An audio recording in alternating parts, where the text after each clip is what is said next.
I wrote this poem a few years ago. I think I was sort of looking for redefining myself. I had just left my job as a software engineer for a big company, and I was went back to school to become a high school teacher, or elementary high school teacher, like get certified.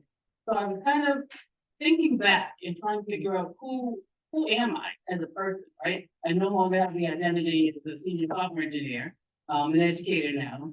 But it also brought in a lot of different questions because one of the reasons I decided to become an educator is I said, why are there so few people of color in my profession? I want to go back and see what I can do about that. Get more young people of color, interested in higher paying jobs and getting into colleges. But as I was sort of figuring that out, I sat down one day and this poem just kind of spilled out of me. Black poetry. What is Black poetry? Does it have a certain style? Must it include black-eyed peas or mention of afros gone wild? Should it refer to the oppressions of the past, of a degraded past, or should it strive to impose virtues for future Negroes to hold fast? Is there an obligation to sweet potato pie, or escapes from urban poverty of days long since gone by? Can it be that our Blackness, understated or not at all, express the common joy or sorrow through which we stand tall? I am Black. I am a poet. There is Blackness in nature. There is Blackness in love. There is Blackness in pain. I am Black. I am a poet. Thank you. Oh, good. Thank you. I love that. So was it Chipora that wanted to be? She went home? Oh, yes, okay.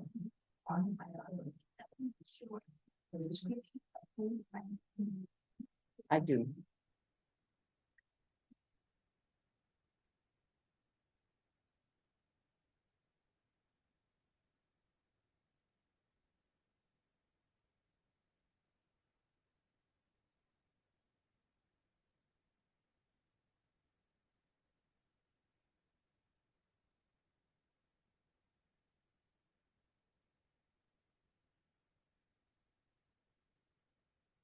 You know, Yvette said software engineer.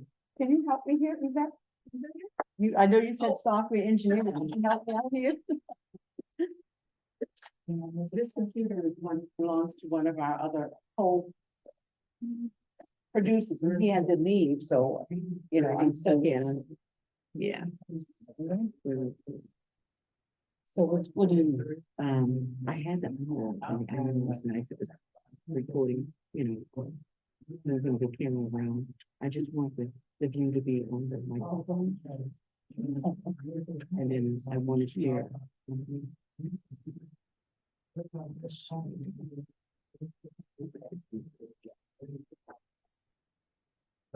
Which one is the microphone? This one? No, this one. You just have to pin it.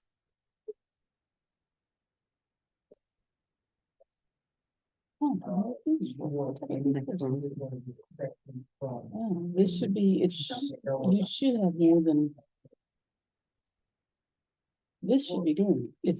I'm hitting it. It's supposed to be on speaker. Has it? Yeah, something is controlling it besides this. Oh, okay, it's trying to. Okay. This should have two. I've never seen this before. This should have more than one. So this has a split eye for some reason. And I don't know how that is working. Yeah, I've never seen this. Oh, answer that. Hey, I think I need a little bit more. Just right. You just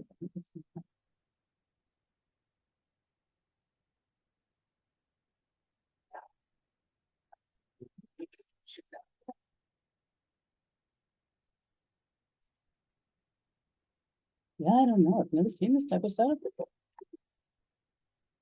Okay, there we go.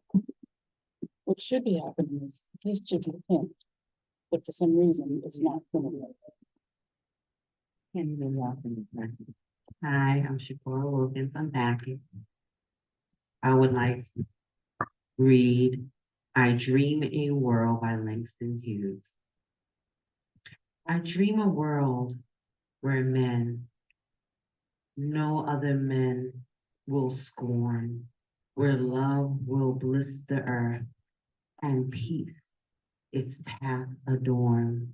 I dream a world where all will know sweet freedom's way, where greed no longer saps the soul, nor variance blinks our day.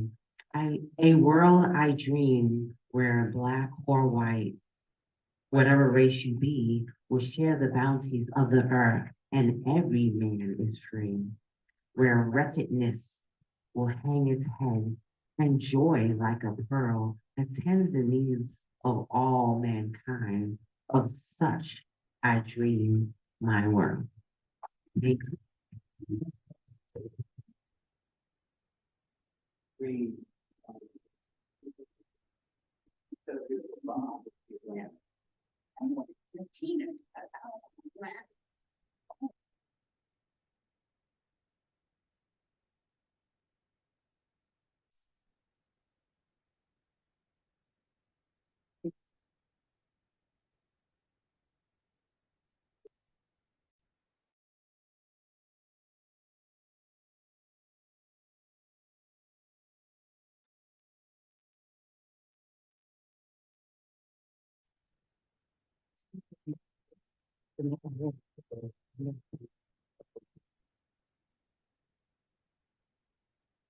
Stand over there for a minute. Let me see which.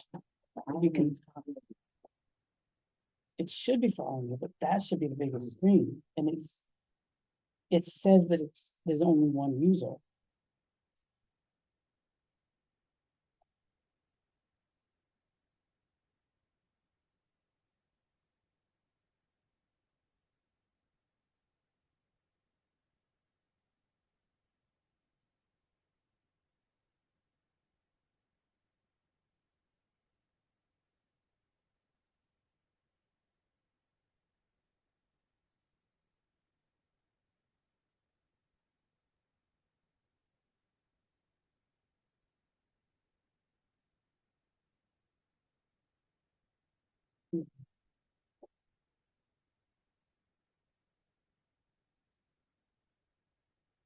Stand over there.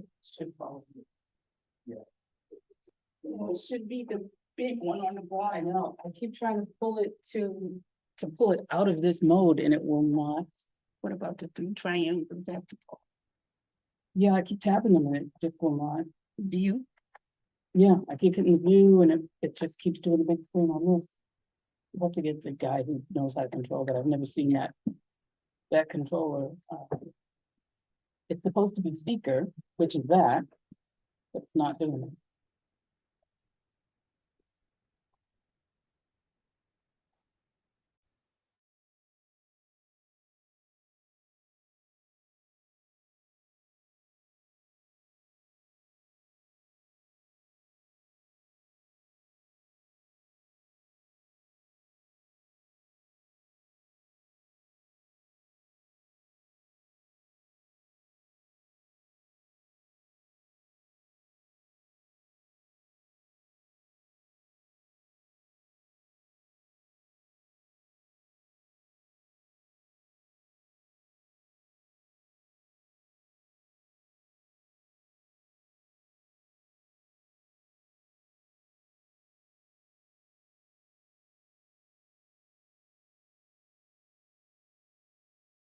So it's updating, so I will.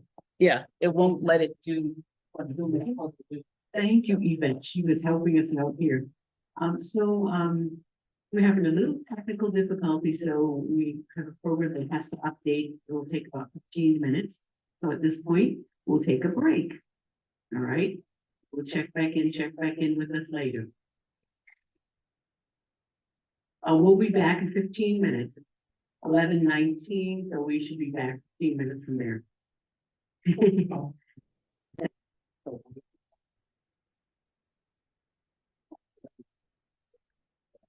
How are the kids? I mean, how is the?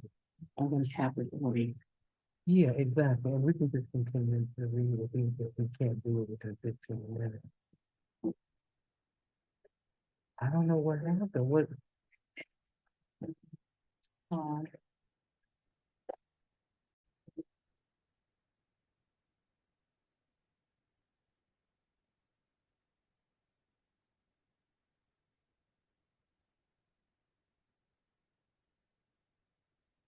Okay, looks like we're back up again. So our readers who would like to read, please come step up to the mic.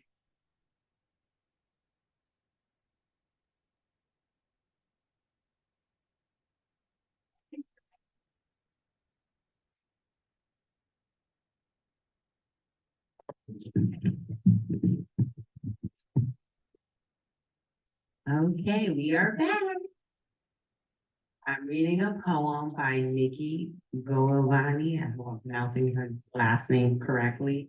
It's called Nikki Road.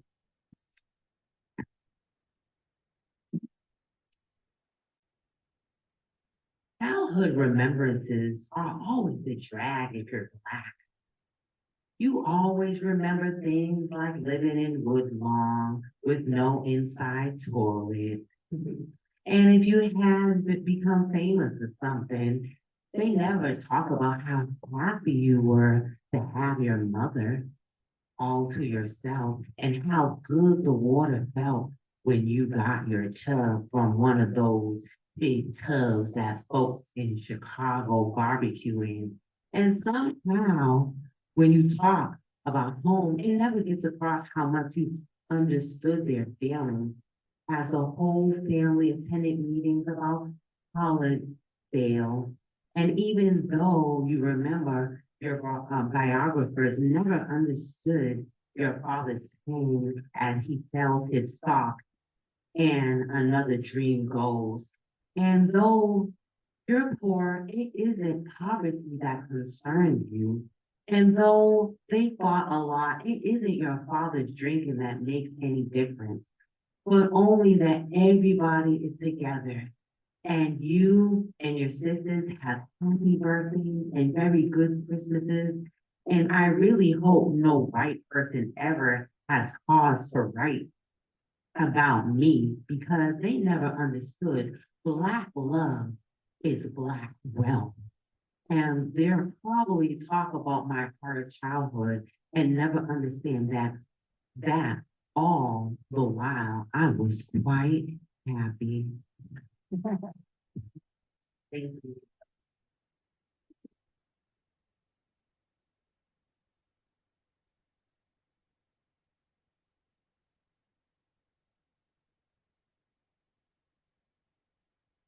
So we have an open mic here. Anybody who would like to read, our schedule is open now, actually, until the school readers who will sign on at 1 o'clock this afternoon. So we have some free time to talk and maybe Mr. Larkin can give us a little history of Langston Hughes, who does a great job with it.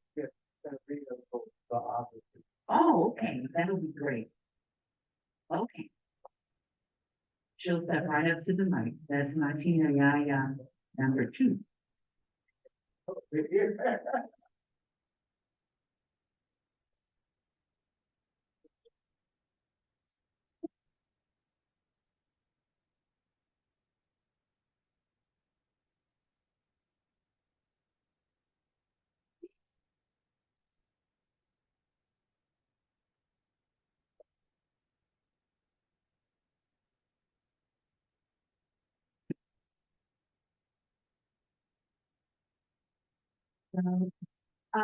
Because Christina is still here, back on the right. We thought that it'd be a great idea to give a little bit of information on Langston Hughes because this poetry reading is mostly his poetry. And his work is so inspiring to us, especially as Black Americans, and especially for the youth, me included.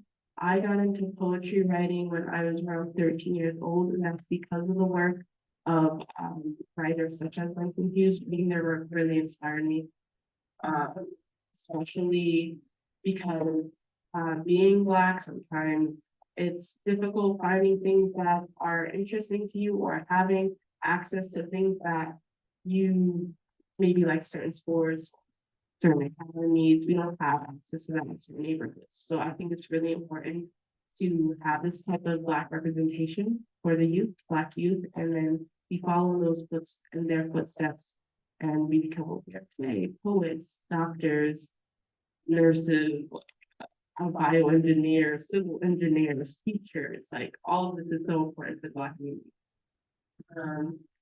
So I just wanted to look up just a little bit about him. There's a biography in the book. I might read a little bit from here, but there's also one I just found from biography.com, and they give like an overview of the person. So I just want to read a little bit about him. So Langston Hughes. Actually, his full name is James Mercer Langston. That's something new. He was born February 1st, 1901, and he died May 22nd, 1967. His early life. Langston, James Mercer Langston Hughes, better known as Langston Hughes, was born in Joplin, Missouri. His birth date, likely February 1st, 1901, is subject of some debate. For decades, scholars believed his birthday was February 1st, 1902, but archived newspaper evidence found in 2018 suggested Hughes was born 1 year earlier. Whatever the year, his parents, James Hughes and Carrie Langston, separated soon after his birth, and his father moved to Mexico. While Carrie moved around during his youth, Hughes was raised primarily by his maternal grandmother. I think that's actually pretty common in the Black community. The grandparents, my grandmother right here, is a huge part in raising their children. One of my grandparents. By his maternal grandmother, Marion, so she died when he was in his early teens. From that point, he went to live with his mother and they moved to several cities before eventually settling in Cleveland. It was during this time that Hughes first began to write poetry, and one of his teachers introduced him to the poetry of Carl Sandburg and Walt Whitman, both of whom Hughes later cited as a primary influence. Hughes was also a regular contributor to his school literary magazine and frequently submitted to other poetry magazines, though they ultimately rejected his work. I think also like rejection, I think rejection is a huge thing when you're trying to succeed in something. You don't always get it the first time. There'll always be people who shut you down. And it's really important to keep at it because you will get rejected until you finally succeed. So don't stop at one rejection because Langston Hughes did not do that. All right. Harlem Renaissance. Hughes graduated from high school in 1920 and spent the following year in Mexico with his father. In 1921, Hughes had written his first poem published, The Negro Speaks of Rivers, appreciated in the Crisis magazine and was highly praised. Also that year, Hughes returned to the United States and enrolled at Columbia University, where he studied briefly. In New York City, he quickly became a part of the Harlem Barragoning cultural movement, what is commonly known as the Harlem Renaissance. The young poet dropped out of Columbia in 1922 and worked various odd jobs around New York for the following year, before signing as a stewardess on a freighter that took him to Africa and Spain. He left the ship in 1924 and lived for a brief time in Paris, where he continued to develop and publish his poetry, poem, books, and other works. Hughes was one of the first Black Americans to earn a living as a writer. Following his first published poem, The Negro Speaks of Rivers, in 1921, he wrote hundreds more. His poems appeared in 16 volumes of poetry during his lifetime, starting with The Weary Blues in 1926. These poetry books account for roughly half of the more than 35 books Hughes published. He also wrote short story collections, novels, plays, 2 autobiographies, and even children's books. See, that's something new to me. I didn't know he wrote children's books. His work centers the experience of everyday African Americans in the 20th century. Dreams. In 1923, the New York City magazine The World Tomorrow published Hughes' poems Dreams, The Weary Blue. By November 1924, Hughes had returned to the United States and worked various jobs. In 1925, he was working as a busboy in Washington, D.C., hotel restaurants when he met American poet Rachel Lindsay. Hughes showed some of his poems to Lindsay, and who was impressed enough to use his connection to promote Hughes' poetry and ultimately bring it to a wider audience. The same year, Hughes' poem, The Weary Blues, won first prize in the Opportunity Magazine literary competition. And Hughes also received a scholarship to attend Lincoln University, a historically Black institution in Southeast Pennsylvania. While studying in Lincoln, Hughes' poetry came to the attention of novelist and critic Carl Van Vechten, who used his connection to help get Hughes' first book of poetry, The Weary Blues, published by Nopeth in 1926. The book had a popular appeal and established both his poetic style, his commitment to the Black themes, and heritage. I Too. One of the poems comprising The Weary Blues was I Too, which examined the relationship of African Americans to the larger culture and society in the earliest 20th century. Parts of the poems are now engraved on the wall of the National Museum of African American History and Culture in Washington, D.C. Hughes was also among the first to use jazz rhythms and dialects to depict the life of urban Black people in his work. He published his second volume of the poetry, Fine Clothes to the Jew, in 1927. Not Without Laughter. After his graduation from Lincoln in 1929, Hughes published his first novel, Not Without Laughter, the next year. The book was commercially successful enough to convince Hughes that he could make a living as a writer. During the 1930s, Hughes frequently traveled the United States on lecture tours as well as abroad to Soviet Union, Japan, and England. He continued to write and publish poetry and prose during this time, and in 1934 he published his first collection of short stories, The Ways of White Folk. Let America Be America Again. In July 1936, the writer published one of his most celebrated poems, Let America Be America Again, in Esquire magazine. The poem examines the unrealized hopes and dreams of the country's lower class and disadvantaged, expressing a sense of hope that America's dream will one day arrive. Hughes later revised and republished Let America Be America Again in a small anthology of poems called The New Song.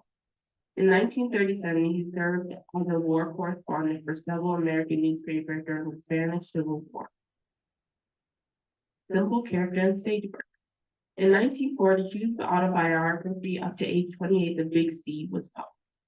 Also around this time, Hughes began contributing a column to the Chicago Defenders, for which he created a comic character called Jesse B. Simple, better known as Simple, a Black everyman that Hughes used to further explore urban working-class Black themes and to address racial issues. The columns were highly successful, and Simple was later focus of several of Hughes' books and plays. In the late 1940s, Hughes contributed the lyrics for a Broadway musical titled Street Theme, which featured music by Kurt Wheels. The success of the musical earned Hughes enough money that he was finally able to buy a house in Park. Around this time, he also taught creative writing at Atlanta University, today Clark Atlanta University, and was a guest lecturer at a university in Chicago for several months. Over the next 2 decades, Hughes continued his prolific output. In 1949, he wrote a play that inspired the opera Troubled Island and published yet another anthology of work titled The Poetry of the Negro. Harlem. In 1951, Hughes published another acclaimed poem titled Harlem, also known as A Dream Deferred, based on its opening line. According to the Poetry Foundation, Hughes conceived Harlem as a part of a book-length sequence of poems, eventually titled Montage of Dream Deferred. The collection also featured the poems Theme for English Beat and Ballad of the Landlord. Harlem examines how the American dream can fall short for African Americans. It opens. What happens to a dream deferred? Does it dry up like a raisin in the sun? The poem inspired the title of Lorraine Hansberry's play, A Raisin in the Sun, and Martin Luther King Jr. referenced it in a number of his speeches. During the 1950s and the 1960s, Hughes published countless other works, including several books in his Simple series. English translations of the poetry of Federico Gracias Lorca and Gabriela Mistral, another anthology of his own poetry. In the second installment of his autobiography, I Wonder as I Wander. Tambourines to Glory. In 1956, Hughes began writing a play called Tambourines to Glory, a play of songs, mixing. Oh, okay, ready. I'll end it with this one. It's just mixing stories and songs. Tambourine tells the story of two female street preachers in Harlem whose success allows them to open up a church. He tries to sell the play to producers for a couple of years, eventually adapting the story into a novel, his second. It published in 1958, received acclaim and garnered new interest in stage production.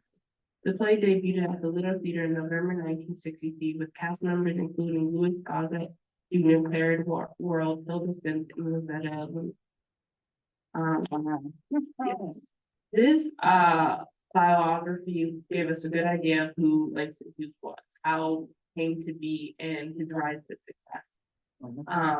I enjoyed reading it. We enjoyed this one. Yeah, thank you.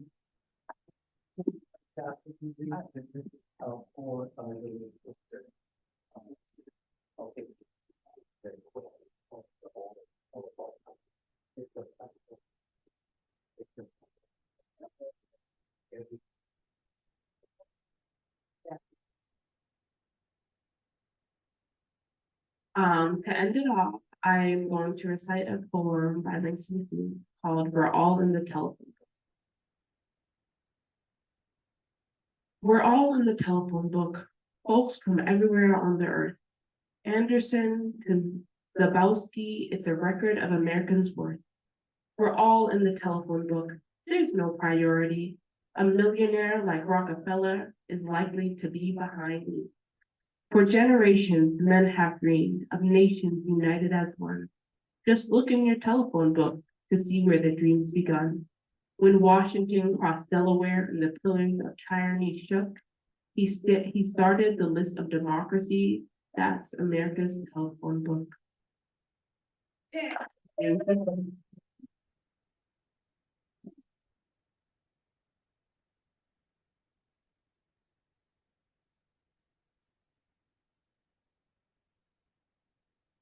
Wow, we are very grateful to have the Yahya family here with us today and helping out with some of the Langston Hughes readings, and his biography was terrific. You know, I learned some things that I didn't know about Langston. One of the things about Langston that I found was his short story. Really interesting, and Langston tends to deal a lot with like the mother image and raising children and helping them to keep in line, so to speak. So there's a book that I found online. It's called Thank You, Ma'am. It's a short story written by Langston Hughes, and I'm going to read it to you now. She was a large woman with a large purse that had everything in it but a hammer and nails. It had a long strap, and she carried it slung across her shoulder. It was about 11 o'clock at night, dark, and she was walking alone when a boy ran up behind her and tried to snatch her purse. The strap broke with a sudden single tug the boy gave it from behind. But the boy's weight and the weight of the purse combined caused him to lose his balance. Instead of taking off full blast as he had hoped, the boy fell on his back on the sidewalk and his legs flew up. The large woman simply turned around and kicked him right square in his blue jeans sitter. Then she reached down, picked the boy up by his shirt front, and shook him until his teeth rattled. After that, the woman said, pick up my pocketbook, boy, and give it here. She still held him tightly, but she bent down enough to permit him to stoop and pick up her purse. Then she said, now ain't you ashamed of yourself? Firmly gripped by his shirt front, the boy said, yes'm. The woman said, what did you want to do it? What did you want to do it for? The boy said, I didn't aim to. She said, you lie.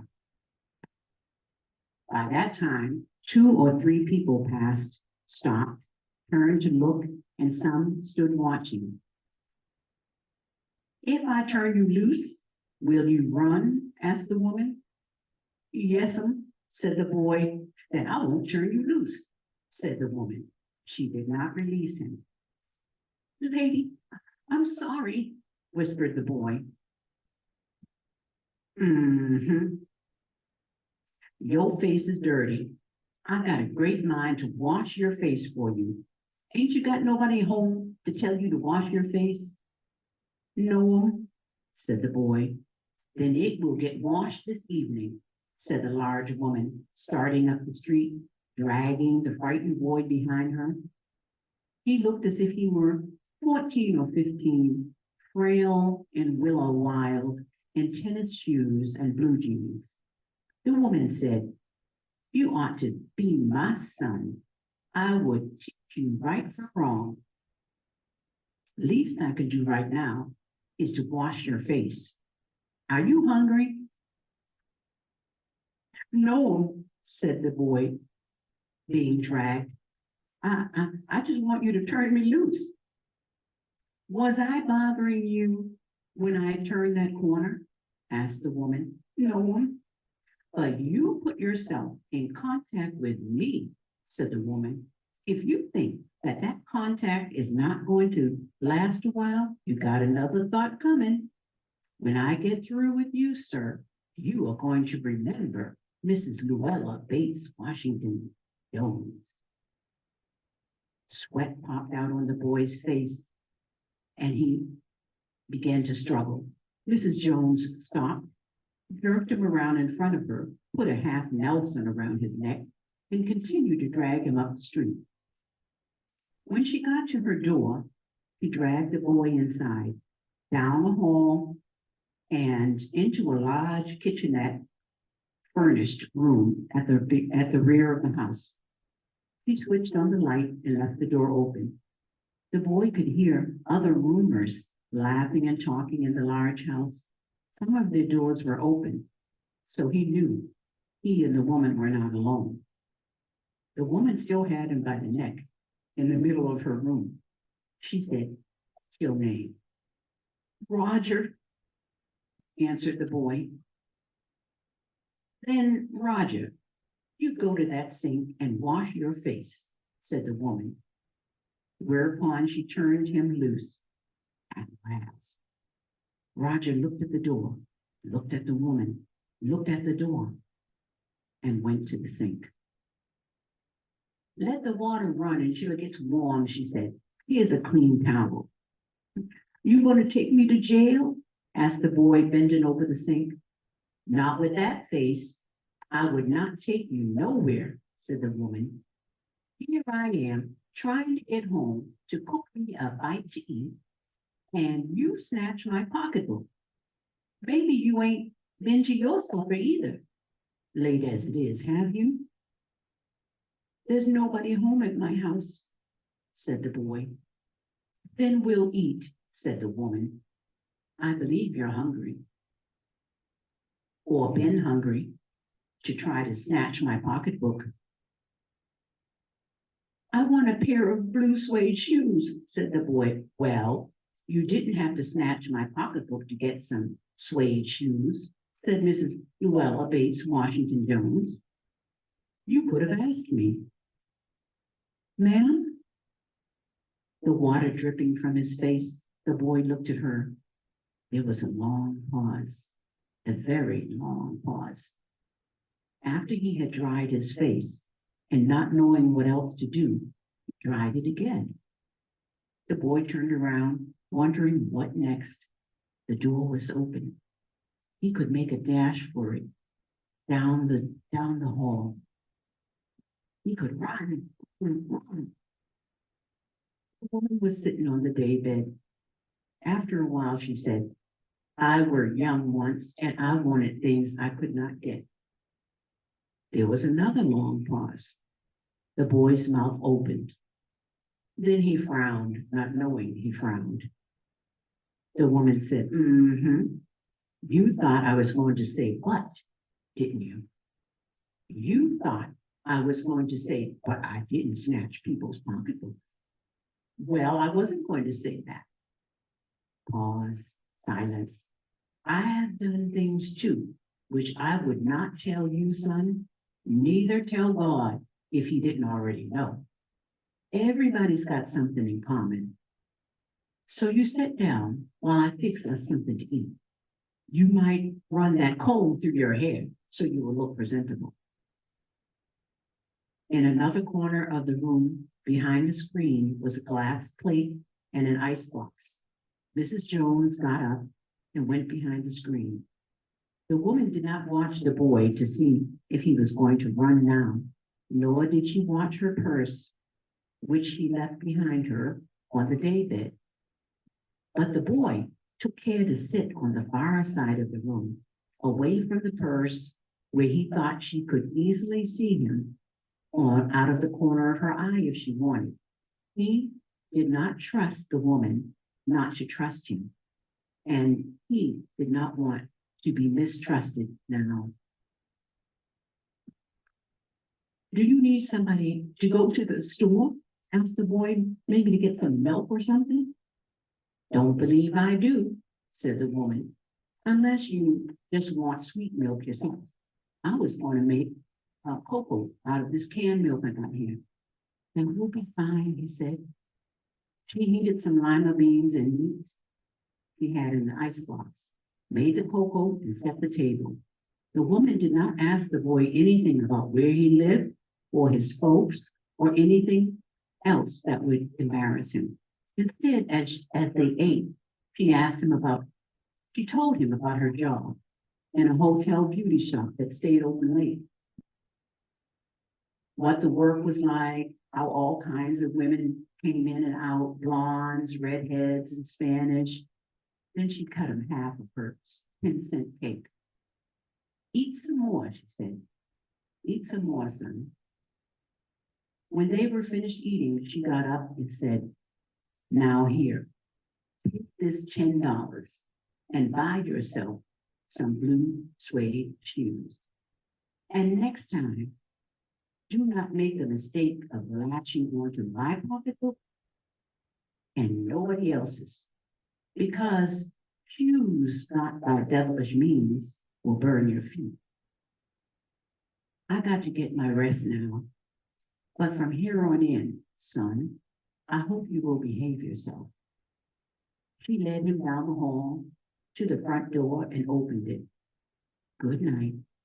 Behave yourself, boy, he said, looking out into the street as he went down the steps. The boy wanted to say something other than, thank you, ma'am, to Mrs. Luella Bates Washington Jones. But although his lips moved, he couldn't even say that as he turned on the foot of the barren stoop and looked up at the large woman in the door. Then she shut the door, and he never saw her again.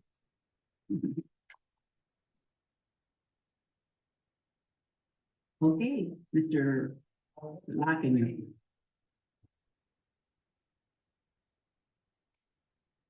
This is a little essay by Alice Walker. She, Langston Hughes also helped her. It's called Longing to Die of Old Age. Mrs. Mary Poole, fourth grade's grandmother, had lived the entire 19th century from around 1800 to 1921 and enjoyed exceptional health. The key to good health, she taught. The woman who was an enslaved person was forced to carry two young children on foot from Virginia to Georgia, was never to cover up the pulse of the throat. But with benefit of hindsight, one must believe that for her, as for generations of people after her, in our small farming community, diet played as large a role in her longevity and in her health as loose clothing and fresh air. For what did the old ones eat? Well, first of all, almost nothing that came from the store. As late as my own childhood in the 50s, at Christmas, we had only raisins and perhaps bananas, oranges, and a peppermint stick. Um, uh, broken into many pieces, a sliver for each child, and during the year, perhaps a half dozen apples, nuts, and a bunch of grapes. All extravagantly expensive and considered rare. You ate all of the apple, sometimes even the seeds. Everyone had a vegetable garden, a garden in as large as there was energy to work it. In their gardens, people raised, it's kind of small, so that's the reason why I'm working on understand. Raised chickens. I'm trying to get this, wait a minute. You have the book, okay. In their garden.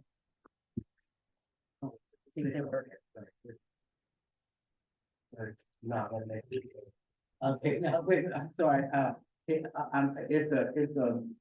got to enlarge it. Okay, in their garden, people raise peas and okra and tomatoes and spinach and squash, which they ate in summer and canned for winter. There was no chemical fertilizer. No one could have afforded it had it existed. And there was no need for it. From the cows and the pigs and the goats, um, the mules feed the people. I can't see that one. I'm terribly sorry. Wait a minute. Until I was grown, okay, that's it. I had never heard of anyone having cancer. For a long time, if the people of our community had cancer, they were considered celebrities. Cancer came from the north, then to Atlanta, 60 miles from away, then to Macon, fully 40 miles away, then to Monticello. The first inhabitants of our community to die of acknowledged cancer were almost celebrities, becoming the foreign disease. But now, 20 odd years later, contains cancer everywhere. Even the children die of cancer now, which at least in the beginning seemed a disease of the dead, of the old. Most of the people I know as farmers left the farm, and they did not have any choice. They did not own the land to make a living. In the concrete jungles they went, they no longer and ceased to have gardens, and they went to the city and everything was suspended and broken down. To their credit, they did question why they had to leave their homes, why they had to leave the South. The United States should have, from the very beginning, closed down everything when a colored woman went into the store and realized that collard greens taste like water, when tomatoes taste like unripened avocados. When I was a child growing up in middle Georgia, in the middle in the middle 50s, people still died of old age. Old age was, oh, there we go. Okay, now it's open up. I knew it was gonna open up. Okay, yes, there was in fact, okay, in my middle Georgia, where is it? Okay, yeah, here we go. Um, wait a minute, wait a minute. I'm coming, please don't. Oh, here we go, here we go. Okay. Um, Oh, yeah, the United States should have closed down and examined its every intention, institution, and law on the very first day that a Black woman observed that the collard greens tasted like water, or when the first person of any color observed that the store-bought tomatoes tasted more like unripened avocados than tomatoes. The flavor of food is one of the clearest messages the universe ever sends to human beings. And we have now eaten poison warning by the ton.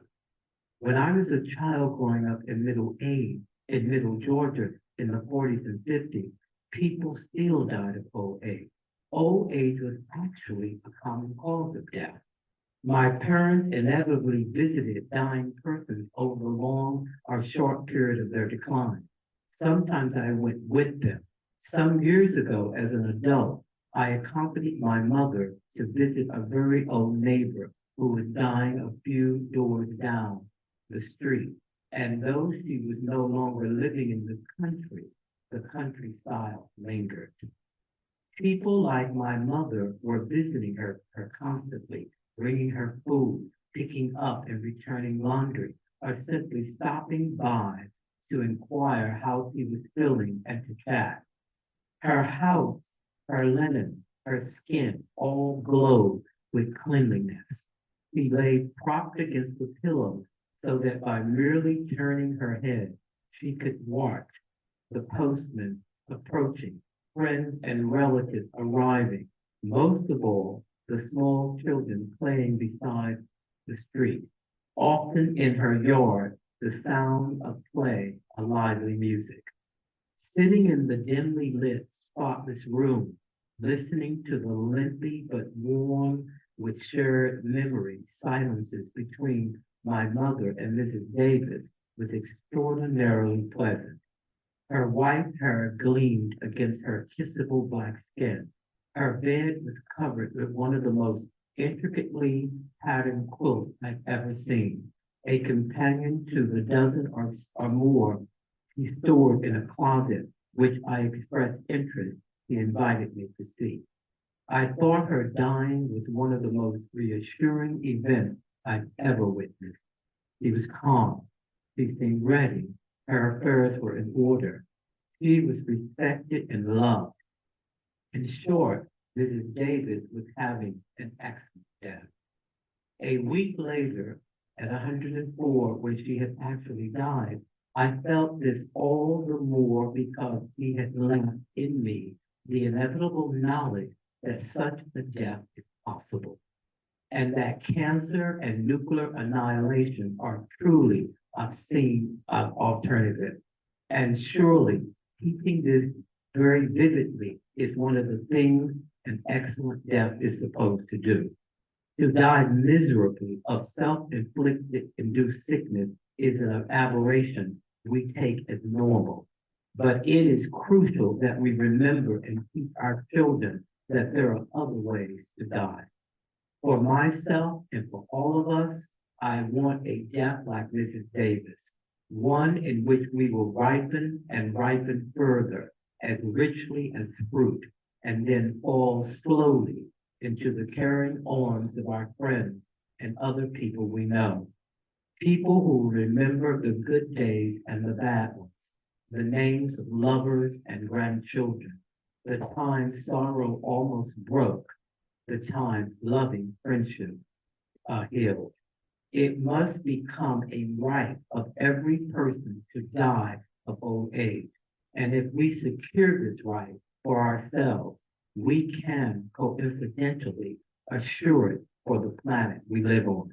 And that, as they say, will be an excellence which is perhaps another name for death.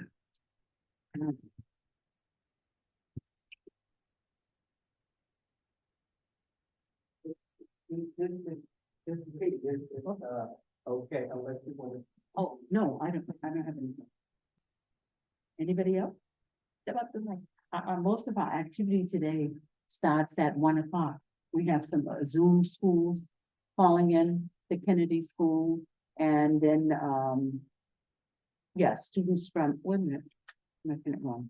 No, the Gilmore school, and some Kennedy students will be coming in on Zoom. Oh, can you hear me?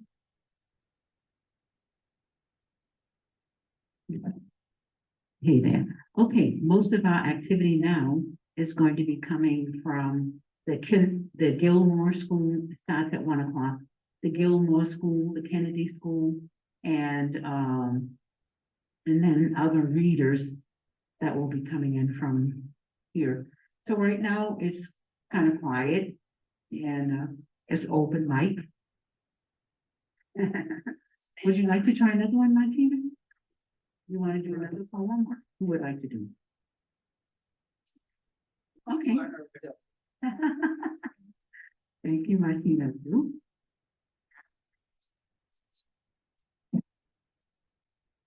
Yeah.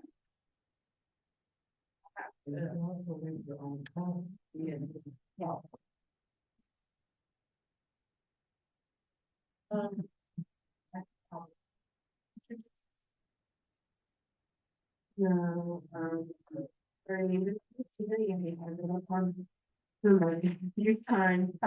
Um, I was reading Langston Hughes poems and, that, well, before, when I wrote a poem that I'm going to read today. And, one of the reasons I wrote this poem was actually because of poets and writers like Langston Hughes and reading their poetry and growing up on Black poetry, has inspired me from a young age to start writing poetry.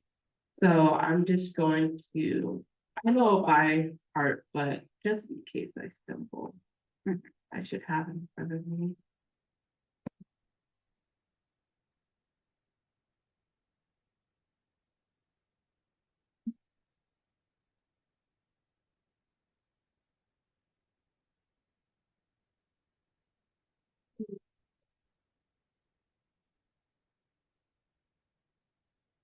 All right,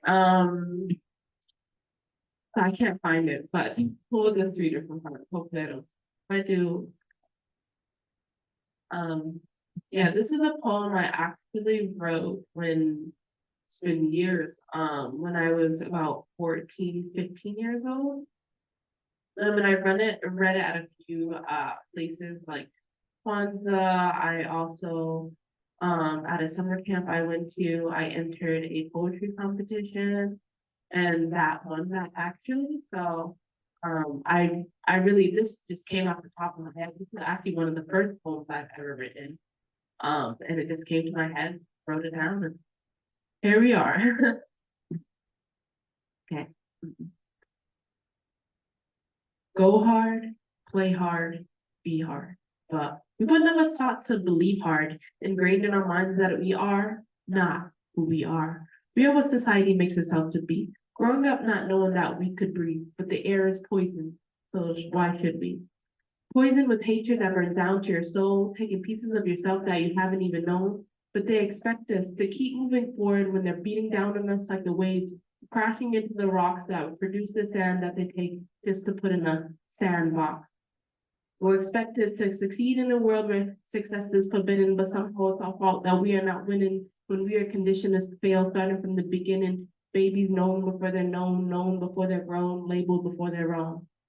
Their minds controlled like robots, programmed to have no thoughts.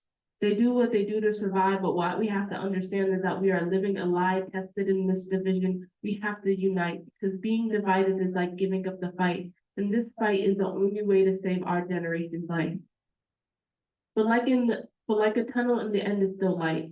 But some come crashing down on us before it's even in sight. But never fear, for in the end there's still hope, because strong minds and brave hearts persevere through this long and dark road. All right. Give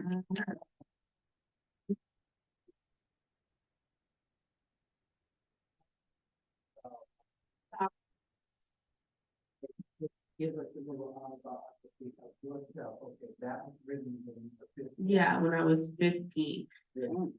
I think I make more of a connection now because this was off the top of my head. I wasn't even really thinking, I was writing. And growing up in a very Black conscious family, of course, I known writers such as Langston Hughes, and I wasn't as well acquainted with him as a poet as I am now. But just knowing and just taking from the inspiration of Black poets, I think inspired me. And I think that poetry and storytelling is a big thing in the Black community. Like especially when you go to like events such as Thon, and you see how many people come up and read their poetry, or they have rap, or through song, or through storytelling and reading books. I just think it's in oral history, obviously, historically was a big part of like African history, and we were brought over, and now it's become African American history. And I think that that's what really inspired me to start poetry. But I started making these connections more as like after I wrote it, actually, as I got older to poets such as like you, because he really talks a lot and writes a lot about the Black experience.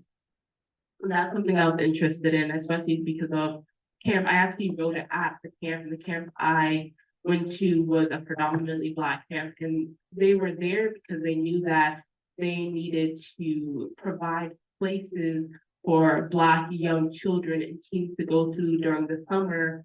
If not, they might just be getting up into anything on the streets or not into good places. Like any child, like if they're not being fostered in a really welcoming, good environment, then they're more likely to get into more dangerous things. Um, so this poem, and it's so interesting with writing poetry because you write, and then what I do is I write, and then I dissect my writing after. It's like, I'm not even knowing what I was thinking until the words are written down on paper. And then I look over it, and I'm just like, is this really how I feel? Because I was blessed to grow up in a very supportive family, a supportive community, but going to camp and really hearing the stories of the other children there and how they were not afforded the same opportunities to meet, or the same spaces, or within the same supportive families, or even have a family structure that really would allow them to succeed, or their schools didn't have the right textbooks, they didn't have the right resources, they were told by teachers that they couldn't succeed. By teachers, the people who were supposed to foster your love of education and your drive for success were the ones telling them that they were going to fail, and just not seeing yourself represented. Like there was even in my own experience as a program, it was a medical program for I think like 15 at that time, 15-year-olds, and I went on the site and I wanted to apply, and I saw that it was the whole program, there was not, it wasn't the whole program, there was not one person, not even just not one Black person, there was not one person. And that made me feel like I didn't want to, again, it was like a block, it was like a mental block, and I didn't even realize I wasn't making certain decisions because I felt like I wasn't supposed to be in these spaces. So that came out through the poetry of like expecting us to succeed, but we're not giving a chance. We're told from birth that this is the box that they're going to put us in, and they create.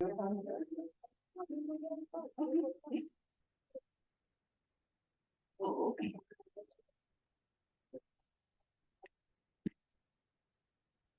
Okay, so if you would bear with me again, I'm going to read Langston Hughes' Mother to Son again, and then Shanti is going to read the response, daughter to mother, okay?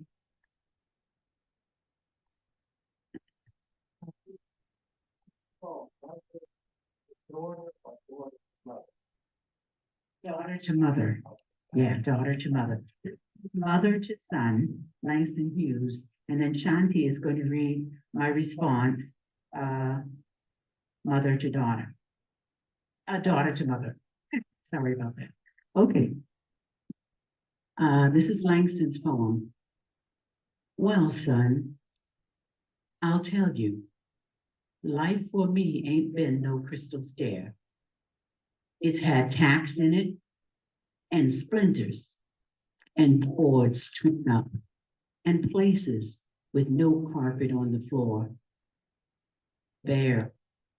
But all the time I've been climbing on and reaching landing and turning corners and sometimes going in the dark where there ain't been no light. So boy, don't you turn back. Don't you sit down on the steps because you find it's kind of hard. Don't you fall now. For I still going, honey. I still climbing.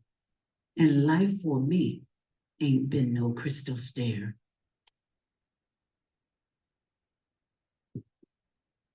Shanti is going to read Daughter to Mother. Now, in time, I want you to know that Langston wrote his poem in 1920.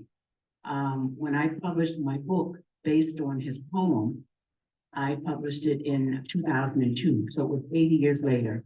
And this poem is in agreement with his poem, but it's now a daughter talking to her mother.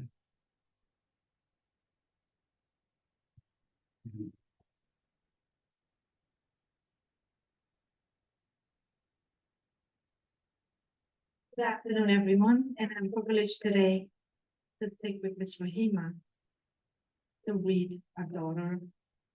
A daughter replied to her mother. I lost my mom 2.5 years ago, and I looked up to Ms. Rahima as a mom, especially here. And I feel like, let me read this poem with her.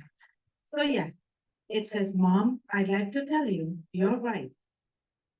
Life hasn't been a crystal stair, but I pull up the tacks that are in it. I smooth out all the splinters, I nailed down all the loose boards. The places that were bare, I carpeted them.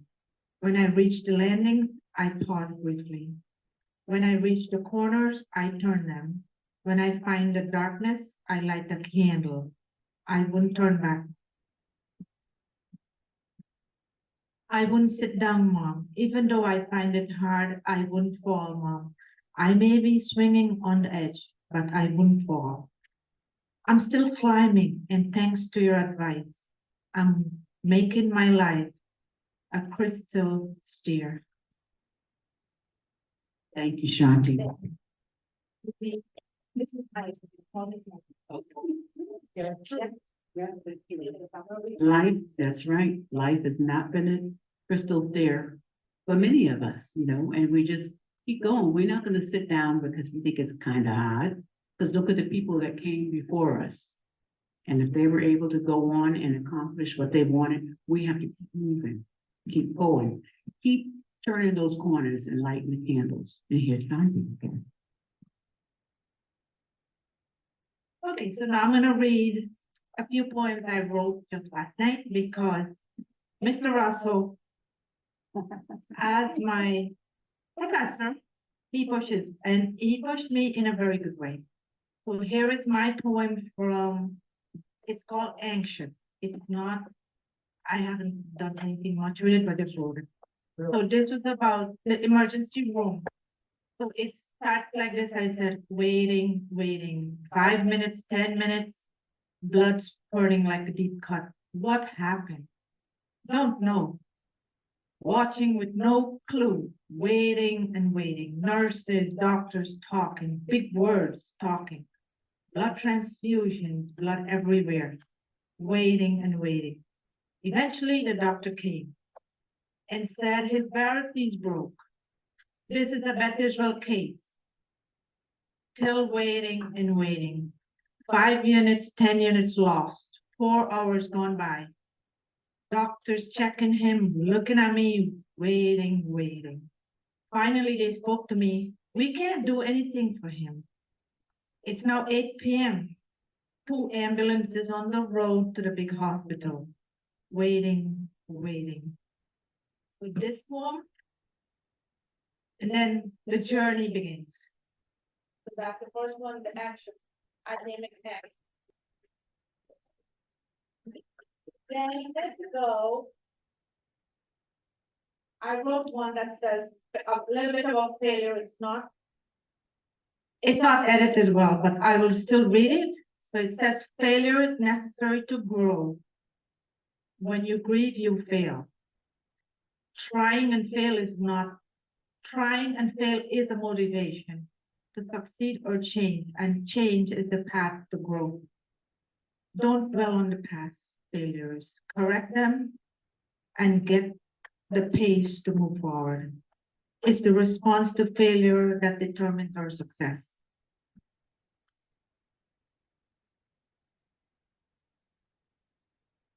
And there was one more. I will edit this later. It says Browning. I just wrote this. What are my expectations? What will be the result? Happiness or failure?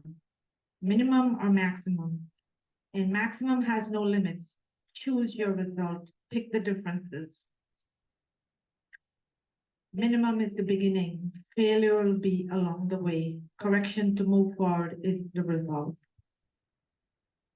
Thank you, Dante, thank you.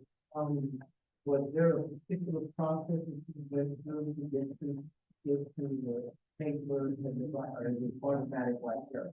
You just wrote it automatic. So last night while I was with at Home Depot, where I was training some of my colleagues there, I thought what you said. And so I'm like, let me write these down quickly. And then once I get home, I was like, ready for bed.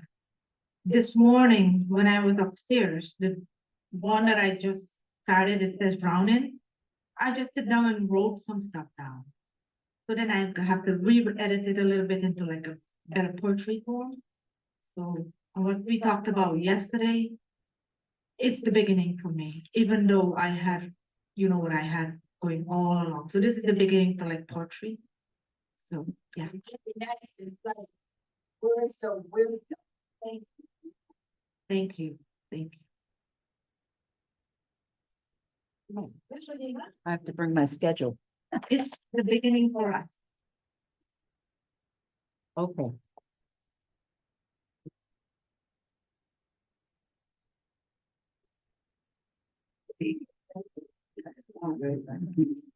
Thank you so much, Ms. Shanti. She also works at the library. She's the librarian on the west side, right?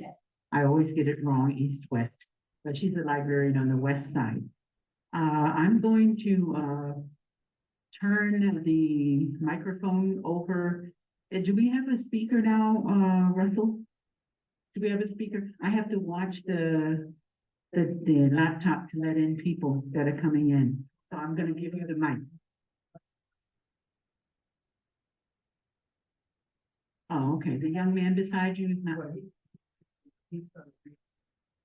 Okay, all right. Okay, very good. Okay, we'll take a little couple-minute break then. Or is it?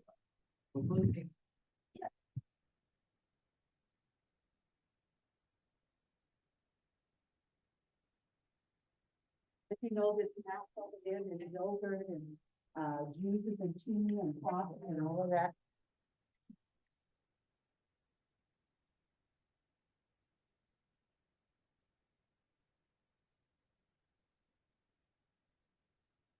I think we lost the recording, so we have kind of a gap in the recording. Sorry about that. I did. All right. So anyway, our librarian is here. His name is Warren Nelson. And he has been working along with myself and also with Mr. Russell Larkin over there by the door. He didn't want me to mention his name, but I did anyway, because he's working so hard. And so Warren is the librarian here, and he is the tech person. So I've been holding down the fort, but I think I might have lost the Zoom a couple of times, but anyway, he's getting us back online. We also apparently lost the Facebook live stream, but The Facebook live stream that I was doing. oh my. I think it was because the OWL app that you were using had to update, and it seemed to just decide to stop doing a few things that I didn't. I tried my best. Oh, that. I'm not tech. Oh, that's okay. Oh, is that a phone? Almost.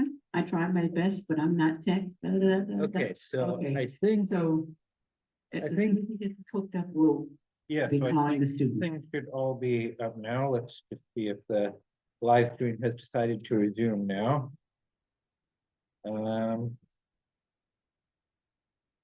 Sorry, I didn't notice that earlier. I just was checking everything before I got back, and then I noticed that wasn't happening.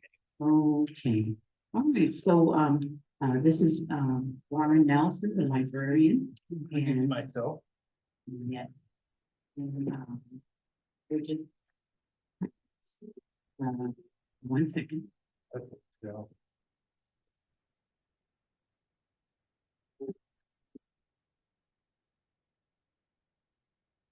Okay, hello again. For those of you who haven't, met me yet, I am a, reference librarian here. And so, I think we have a few more students, like in previous days who are going to read.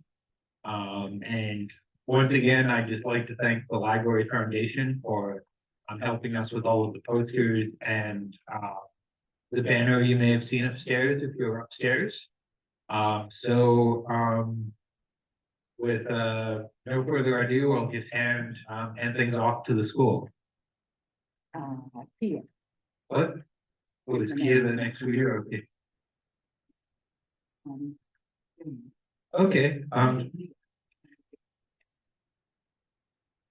Okay, okay, so I think we're starting with Kia from the Guild. LIA, Leah. Oh, Leah, I'm sorry. I read that wrong. My apologies. So is she here? Okay.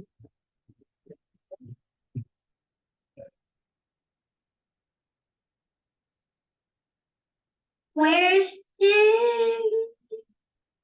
growth session on this miracle?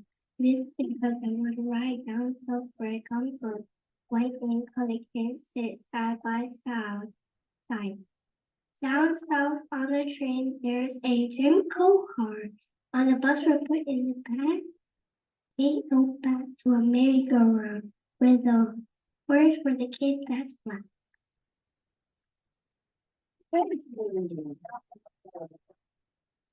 Okay, so let's see, next we have, Kay, is that how you pronounce your name? Oh, wait, is it Vera? Oh, okay, what is? Oh, Kai, yeah. So, okay, next we have Kat. So. Let's be kind to Jeremiah. Okay, so, okay, I guess next we'll do Jeremiah.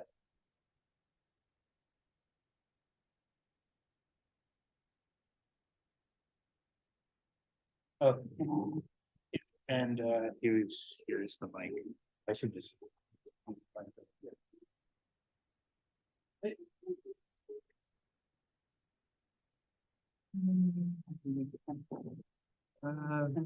Yeah, maybe move forward just a little bit. See, Yep, there we you go. help up there? That's good. Don't be nervous. It's okay.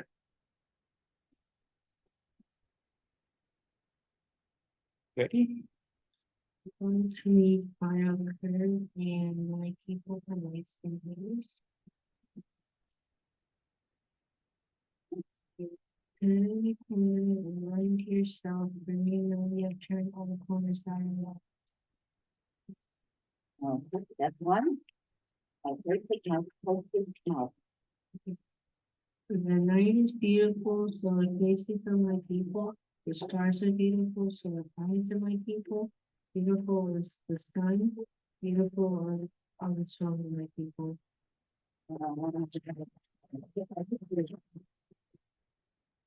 You have more? You finished? Thank you. Okay, so we're going to do, Kai next.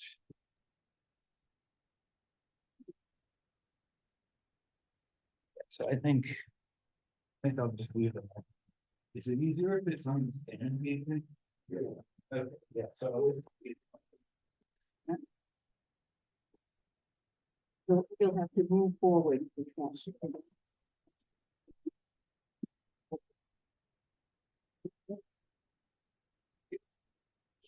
My name is Kai Starks from the John F. Kennedy Elementary School. Today I'll be reading Merry-Go-Round by Langston Hughes. Merry-Go-Round by Langston Hughes. Where's the Jim Crow section on this one? Mister, because I want to ride. Down south where I come from, white and corn can't sit side by side. Down south on the train, there's a Jim Crow car. On the bus we're put in the back. But there ain't no back to a merry-go-round. Where's the horse for a kid that's black?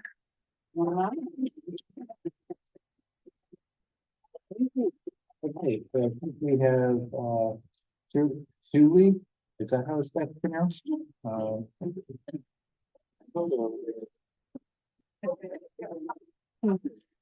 Okay, so I think next we have, Suli from the Gilmore School, is he here? The Gilmore School. Julie. Is she, We had Ty, we had Jeremiah. Is Colleen here? Colleen? oh, okay. So is there anyone else from the schools? I see a few names written in here. Is there anyone else from the schools? Because I see a few more names written in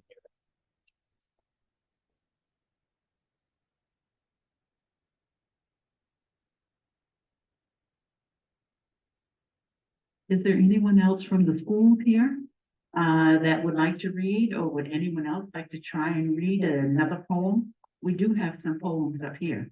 Would you like to try? Okay, come on. Thank you.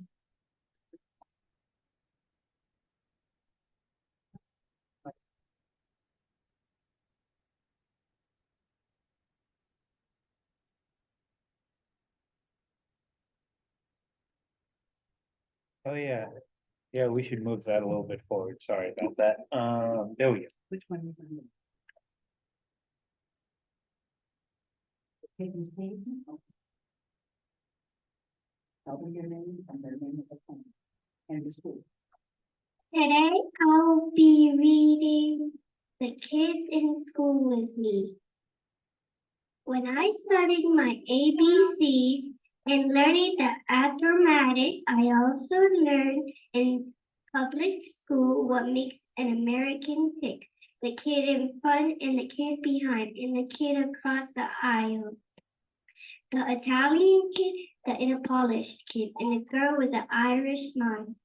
The colored kid and the Spanish kid and the Russian kid my size. The Jewish kid and the Christian kid and the girl with the Chinese eyes.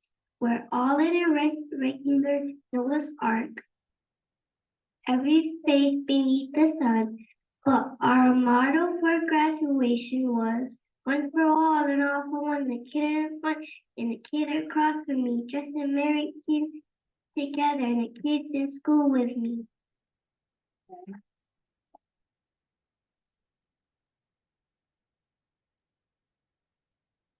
Anyone else like to read Jeremiah? You want to try yours again with Mike?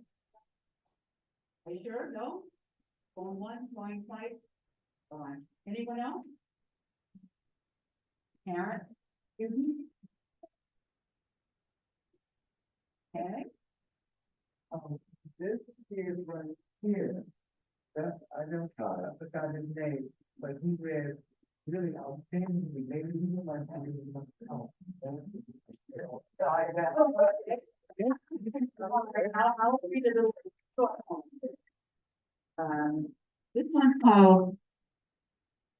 This one is called Grandpa's Stories. We can all relate to Grandpa's stories, I think.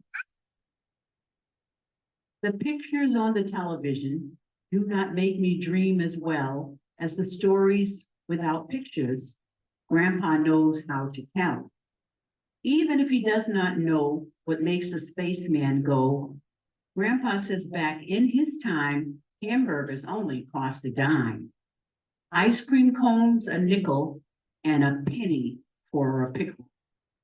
I'm sure you all heard that. Well, when I was young, candy bars were only 5 cents. It only cost 20 cents, 25 cents for a ice cream cone. So grandpa or grandma, like myself, thank you, will tell you all those kinds of stories. And that was just a short poem. I loved hearing you read. You're doing a great job, all of you. I can't believe are you in the 6th grade? Is that it? What grade are you in?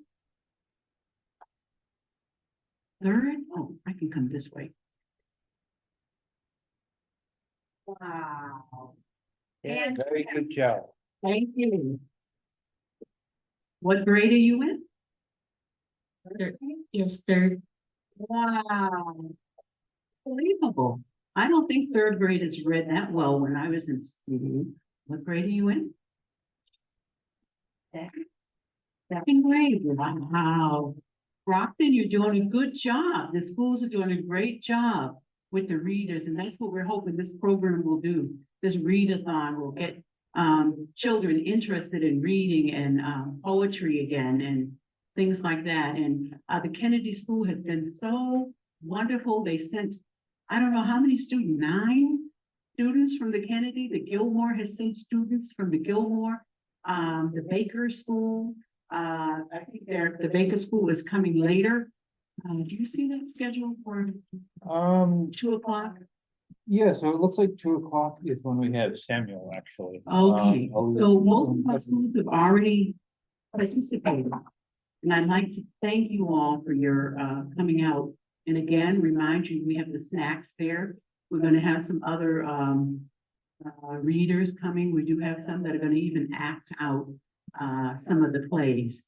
They're the I didn't want to say older readers, but they're like patrons of the library. Some of the staff has read poems, and so it's been pretty active. And this is the last day of the marathon, and we're on day 3. We have 4 more hours, not quite 4 more hours to go, and we would have done the 3-day marathon. So I thank you all. Okay. Thank you all, you're fantastic. So let's see. I might do some reading, I just have to maybe figure out something we haven't done already. Yeah.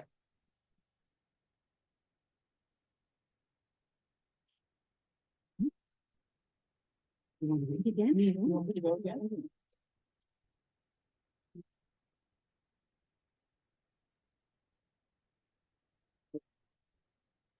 Very good. All right, so let's just get the microphones set. Thank you so much.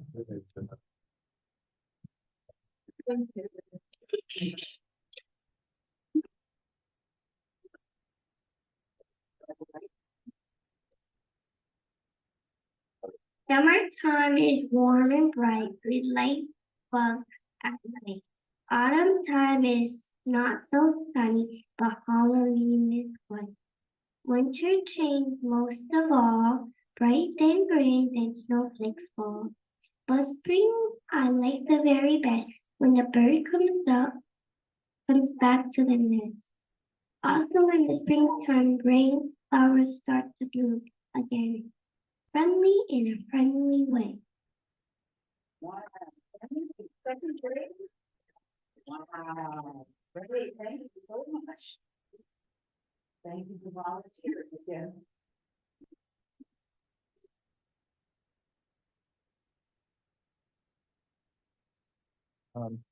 Okay, so I might read a few more, just trying to figure out some things that I don't think we've done yet, Okay. but we may have when I wasn't here. Okay, remember, you can take some of the snacks with you. Okay, Okay, yeah, so maybe I'll do it. we're just waiting for some of our other readers to come. They're coming at time.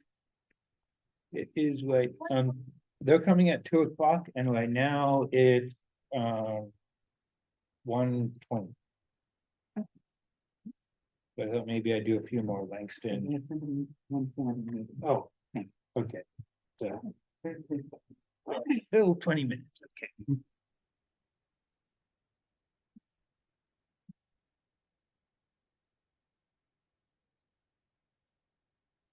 Okay, so I'll do a few, Langston Hughes poems that I don't think we've done.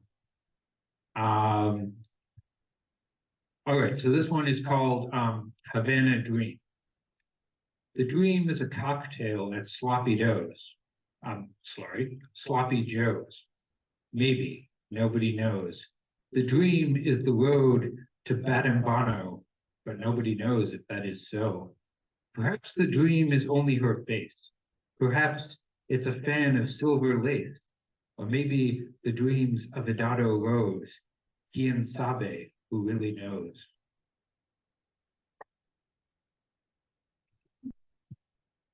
And this one is called Catch. Big boy came, carrying a mermaid on his shoulders, and the mermaid had her tail curved beneath his arm. Being a fisher boy, he'd found a fish to carry, half fish, half girl to marry. And I'll just keep going with a few more. This one is called Waterfront Streets. The spring is not so beautiful there, but dream ships sail away to where the spring is wondrous rare and life is gay. The spring is not so beautiful there, but lads put out to sea who carry beauties in their hearts and dreams like me. And let's see. I'll do one. This one's called Seascape. Off the coast of Ireland, as our ship passed by, we saw a line of fishing ships etched against the sky. Off the coast of England, as we rode the foam, we saw an Indian merchantman coming home. I think that's it for me, and I'll see if do we have anyone else who wants to come up and read some stuff? We have I think lots more Langston Hughes. I have some William Blake over here. I think we did some T.S. Eliot yesterday, but he tends to be longer. Would you like a video or something? Oh yeah, we could try to just have some more of Langston reading and some jazz. Thank you.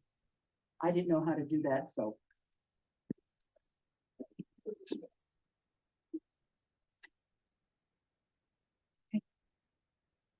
So yeah, we just have to get to YouTube.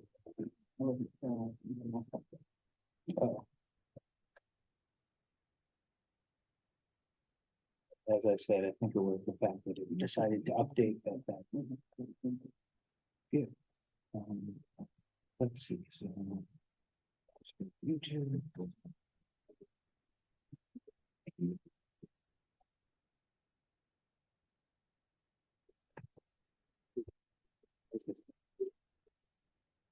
I just wanted to announce that we're mailing the certificates for the students who participated in the reading, and we're mailing them, and the schools will give them out to the students. But also, we had a guest here. You all know Muhammad Ali, the boxer, the famous boxer. He was the heavyweight champion of the world.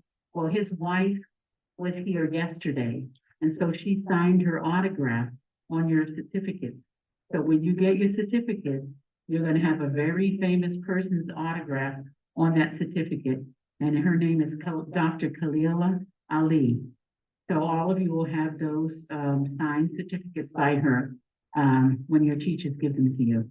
Okay, so I want to let you know that.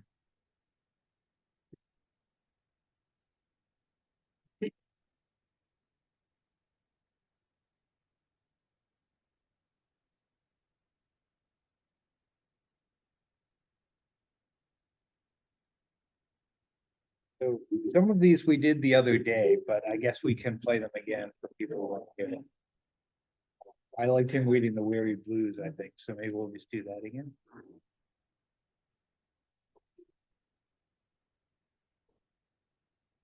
Okay.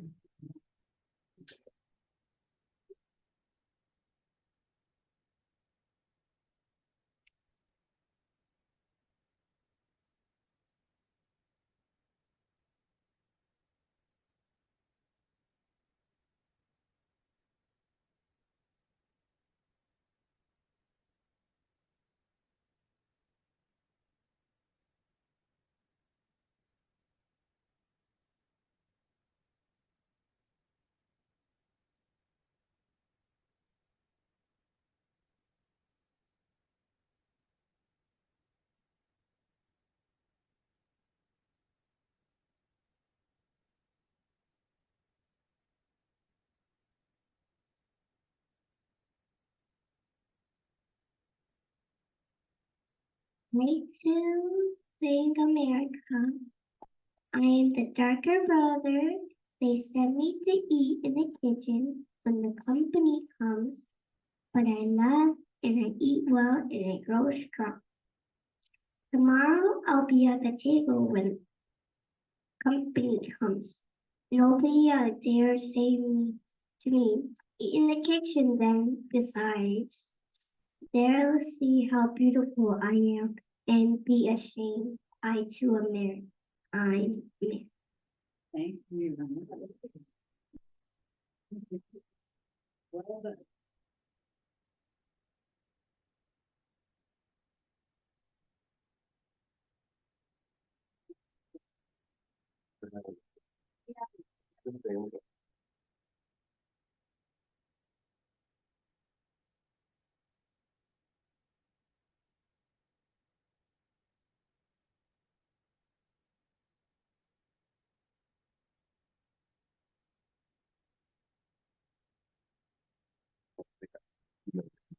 Yeah, I think that's kind of, yeah, I remember thinking. Nice for them. Yeah, they're all great. So it was yesterday on. Yeah, I remember that. Right on the next adventure. All right, thanks so much for coming. They're all great.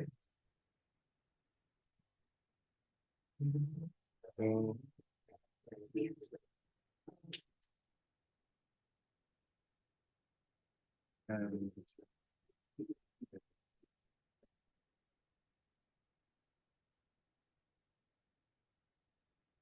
Thinking if we decide to do.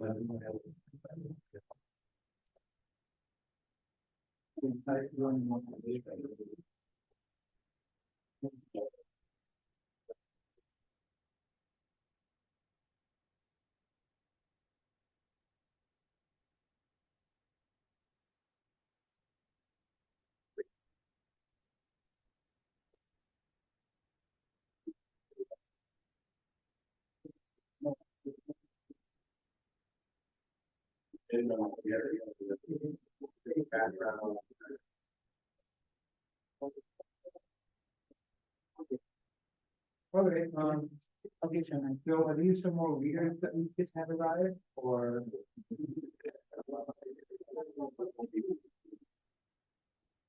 Are these some more readers who we've just had arrived, or are they, just coming in to watch?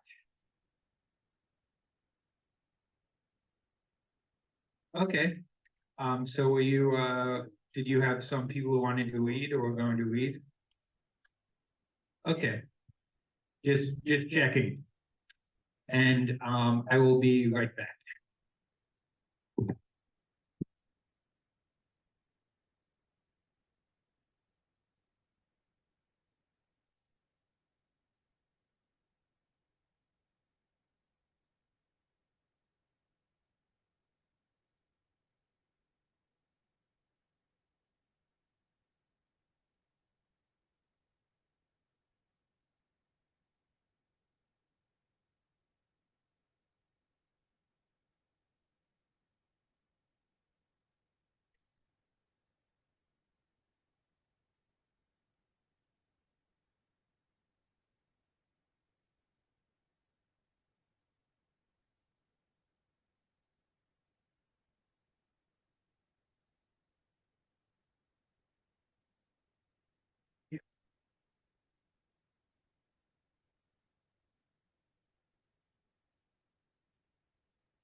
And think those beautiful kids yesterday, I said, no, he did.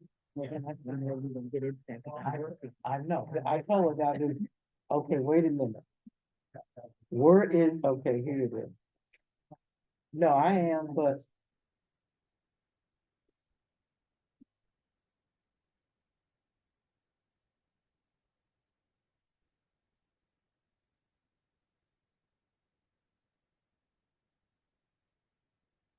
We gotta get rid of that.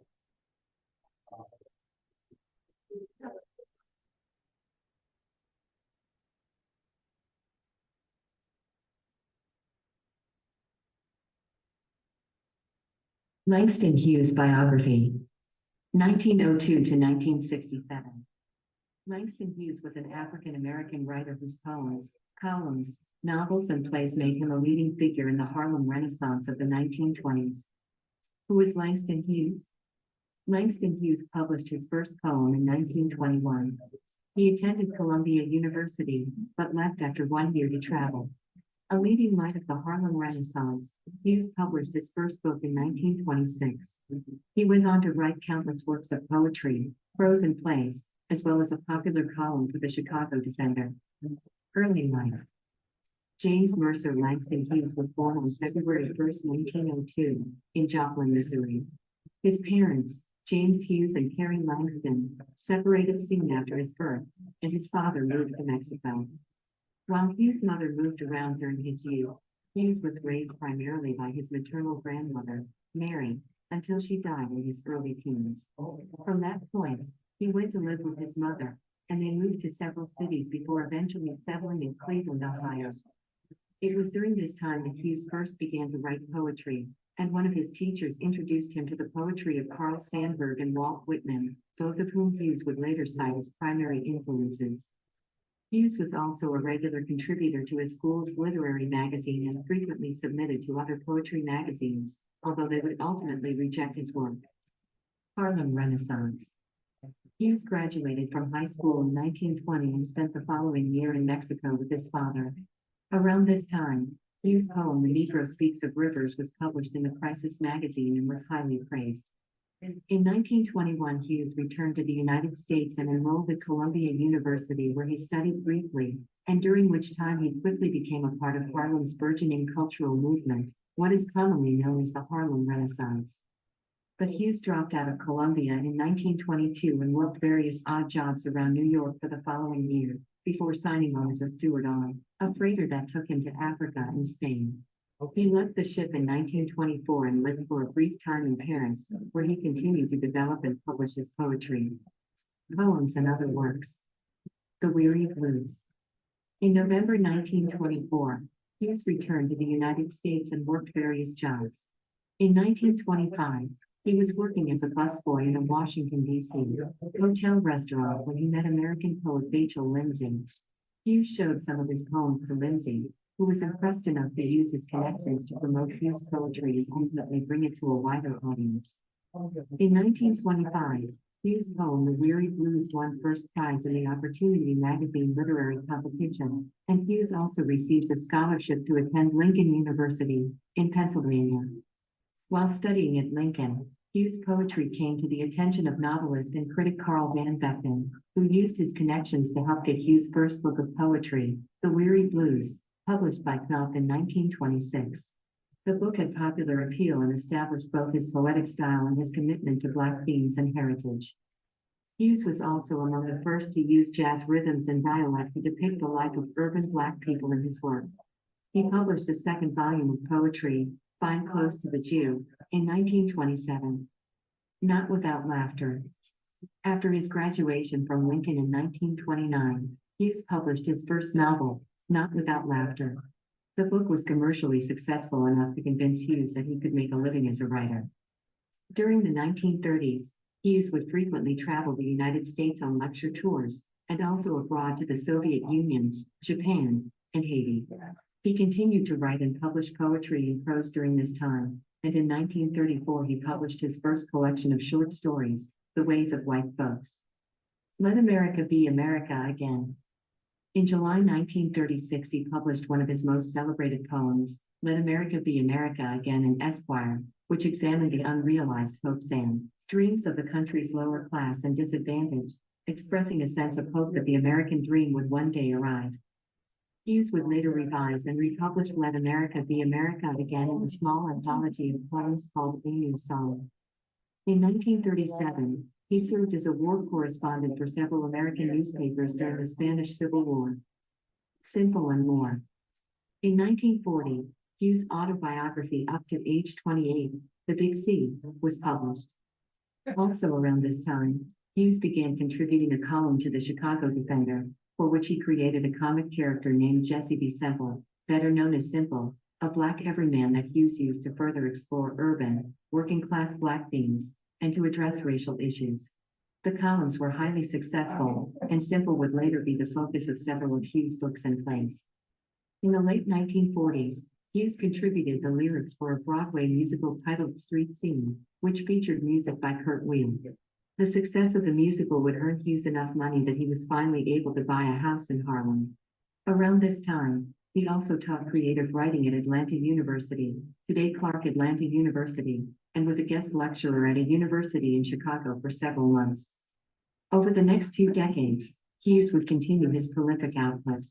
In 1949, he wrote a play that inspired the opera Troubled Island and published yet another anthology of work, The Poetry of the Negro. A Dream Deferred. In 1951, Hughes published one of his most celebrated poems, Harlem, What Happens to a Dream Deferred, discussing how the American dream falls short for African Americans. What happens to a dream deferred? Does it dry up like a raisin in the sun, or fester like a sore, and then run? Does it stink like rotten meat, or crust and sugar over, like a syrupy sweet? Maybe it just sags, like a heavy load, or does it explode? During the 1950s and 1960s, he published countless other works, including several books in his Simple series, English translations of the poetry of Federico Garcia Lorca and Gabriela Mistral, another anthology of his own poetry, and the second installment of his autobiography, I Wonder as I Wander. Sexuality. Literary scholars have debated Hughes' sexuality for years, with many claiming the writer was gay and included a number of coded references to male lovers in his poems, as did Walt Whitman, a major influence on Hughes. Hughes never married, nor was he romantically linked to any of the women in his life. And several of Hughes' friends and traveling companions were known or believed to be gay, including Zell Ingram, Gilbert Price, and Ferdinand Smith. Other biographers have refuted these claims, but because of Hughes' secrecy and the era's homophobia surrounding openly gay men, there is no concrete evidence of Hughes' sexuality. Death and legacy. On May 22, 1967, Hughes died from complications of prostate cancer. A tribute to his poetry, his funeral contained little in the way of spoken eulogy but was filled with jazz and blues music. Hughes' ashes were interred beneath the entrance of the Schomburg Center for Research in Black Culture in Harlem. The inscription marking the spot features a line from Hughes' poem The Negro Speaks of Rivers. It reads, My soul has grown deep like the rivers. Hughes' Harlem home, on East 127th Street, received New York City landmark status in 1981, was added to the National Register of Places in 1982. Volumes of his work continue to be published and translated throughout the world.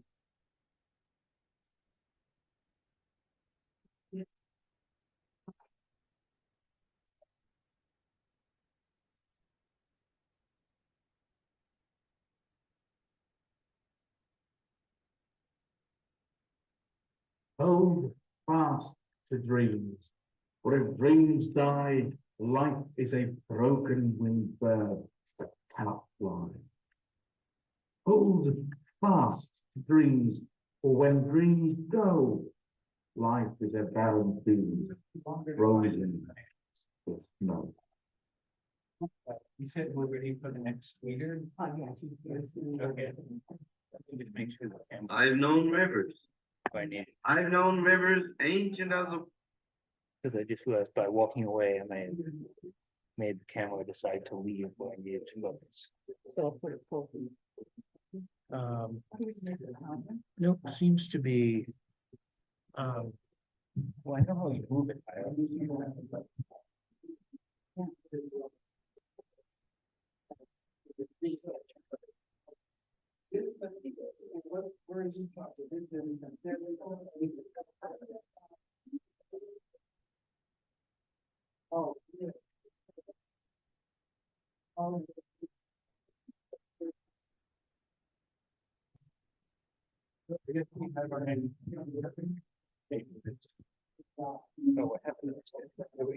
Our next reader is Colleen. Hi, Colleen. Do you want to hold the mic or? Can you go, do you need, no, you need to get the stand stabilized. Yeah.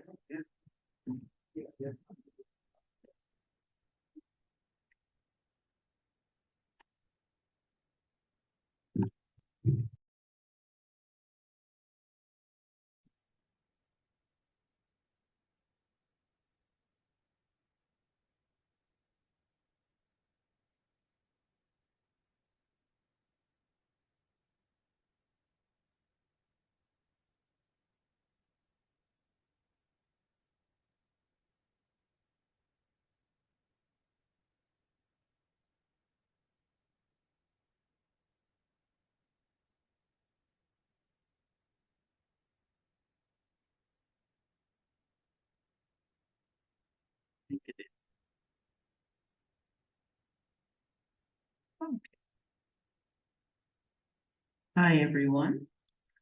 I am going to read Let America Be America Again. And I like it because it speaks about hope. Let America be America again. Let it be the dream it used to be. Let it be the pioneer on the plain, seeking a home where he himself is free. America never was America to me. Let America be the dream, the dreamer's dream.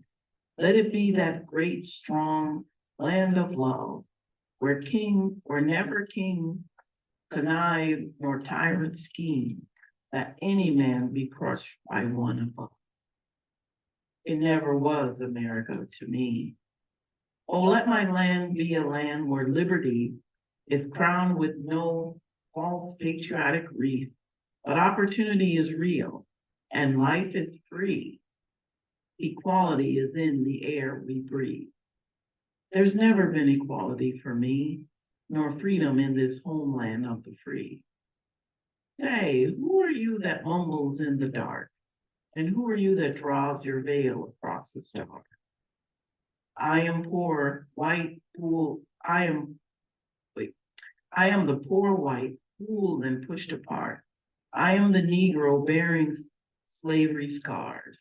I am the red man driven from the land. I am the immigrant clutching the hope I seek and finding only the same old stupid plan of dog eat dog, of mighty crush the weak. I am the young man full of strength and hope, tangled in that ancient endless chain of profit, power, gain. I'll grab the land, I'll grab the gold, I'll grab the ways of satisfying need, of work the man or take the pay, of owning everything for one's own greed. I am the farmer, bondsman to the soil. I am the worker, sold to the machine. I am the Negro, servant to you all. I am the people, humble, hungry, mean, hungry yet today, despite the dream. Beaten yet today. Oh, pioneers, I am the man who never got ahead, the poorest worker bartered through the years. Yet I am the one who dreamt our basic dream, in that old world while still a serf of kings, who dreamt a dream so strong, so brave, so true, that even yet its mighty daring seems, in every brick and stone, in every furrow turned. Oh, I am the man who sailed those early seas in search of what I meant to be my home. For I'm the one who left dark Ireland's shore in Poland's plain, and England's glassy leaf, and torn from black Africa's strand I came to build a homeland of the free. The free? Who said the free? Not me? Surely not me. The millions on relief today, the millions shot down when we strike, the millions who have nothing for our pay, for all the dreams we've dreamed and all the songs we've sung, and all the hopes we've held, and all the flags we've hung, the millions who have nothing for our pay, except the dream that's almost dead today. Oh, let America be America again, the land that never has been yet, and yet must be, the land where every man is free. The land that's mine, the poor men, Indians, Negroes, me, who made America, whose sweat and blood, whose faith and pain, whose hand at the foundry, whose plow in the rain, must bring back our mighty dream again. Sure, call me any ugly name you choose. The steel of freedom does not sting. From those who live like leeches on the people's lives, we must take back our land again. America. Oh yes, say it, I say it plain. America never was America to me. And yet, I swear this oath, America will be out of the rack and ruin of our gangster death, the rape and rot of graft, self and lies. We the people must redeem the land, the mines, the plants, the rivers, the mountains and the endless plains, all the stretch of these great green states, and make America again.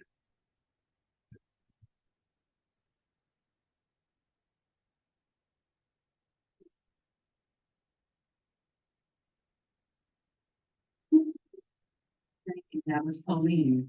Now I'm going to find somebody to fix this because I'm having a hard time just holding it.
We have the microphone fixed. Where is it? We turn it around, right? Our next reader is Samuel. Is Samuel here? Ready to start, Samuel? Okay, thank you.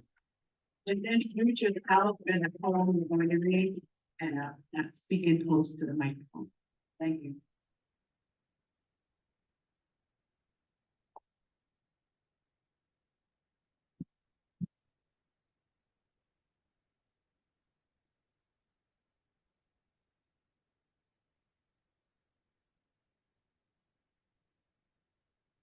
Good morning. I'm Samuel Edward Duclos, and I'm a volunteer at Brexton's Library with Molly's Baker. Today I have the honor of reading a poem for Jacques Roumet, which is a revered Haitian poet and revolutionary. The poem was written by Langston Hughes. It goes like this. When did you find about the world, Jacques? You certainly found about it before you went away. When did you dare to say, without fear or shame, Je suis communiste? You have no job to lose, but you have what lots of people think is more. None amounted to much, though, did it? When did you realize that? I can't answer for you. I can't answer for you. And you are gone. You are gone, have gone, are gone, you've gone. Where? If I knew. Never will you become anonymous. Never will your dust become air. Then nothingness and visible. Never will you become less than a name, less than you. Always you will be man, finding out about the ever bigger world before you.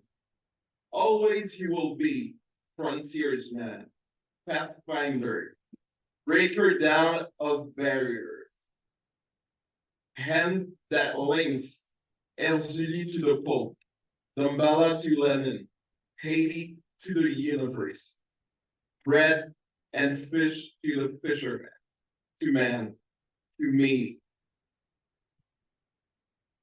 I'd be celestial, Houdini. You've gone. But you are still here.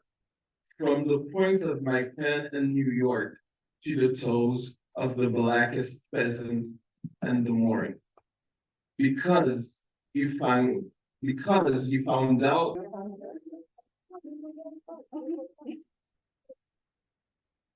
Oh, okay.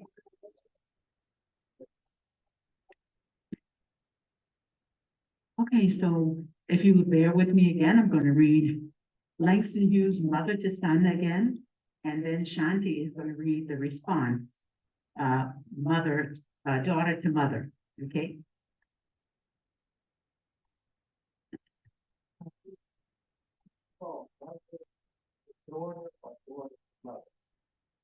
Daughter to mother, yeah, daughter to mother. Mother to son, Langston Hughes, and then Shanti is going to read my response, mother to daughter. Daughter to mother. Sorry about that. Okay.